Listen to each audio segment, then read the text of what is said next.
السلام عليكم ورحمة الله وبركاته. أهلا بكم متابعينا الكرام. فيديو جديد النهاردة هنتكلم فيه عن إزاي إن أنا أفعل الدوبلكس من خلال ورقة الإكسل أو ورقة الوورد اللي أنا عايز. مثلا أنا عندي شيت إكسل أو ورقة وورد وعايز أطبعها، بس أنا ورقة الوورد مثلا لو عندي كذا ورقة أنا عايز أطبعها على الوشين، وعامل خيار الدوبلكس من الطبعة زي ما شفته في الفيديو اللي فات وبرضو عامل خيار ومفعل خيار الدوبلكس من الكمبيوتر.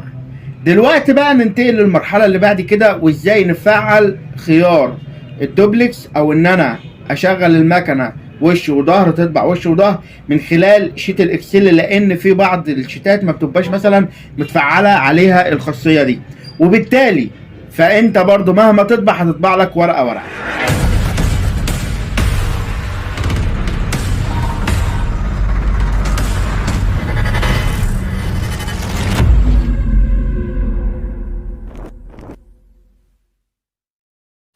فان شاء الله هنبدا ان احنا نروح لجهاز الكمبيوتر بتاعنا، وهيبقى مثلا عندي شيت اكسل زي اللي حضرتك شايفه ده.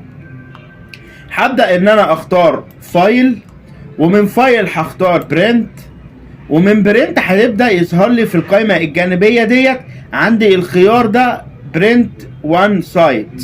برنت وان سايد، برنت وان سايد معناها ايه حضرتك؟ معناها ان انت هتطبع ورقه واحده بس، او هيبقى وش بس مش وش وظهر. هبدا ان انا اضغط على السهم اللي تحت ده، ويجي لي هنا عده خيارات ان انا ممكن اطبعها بالاتجاه لناحيه الشمال، وممكن اطبعها بالاتجاه لناحيه اليمين، وده بيبقى الدبل سايد او الدوبلكس.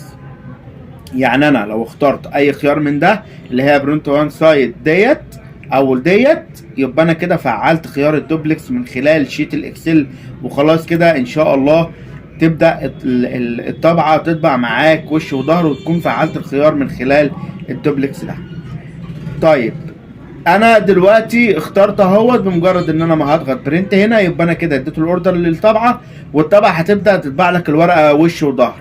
عايز ارجع الغيه هختار برنت وان سايد ديت وتكون متفعله، وكده هتطبع لك ورقه ورقه، يعني مش هتبقى مطبوعه وش وظهر.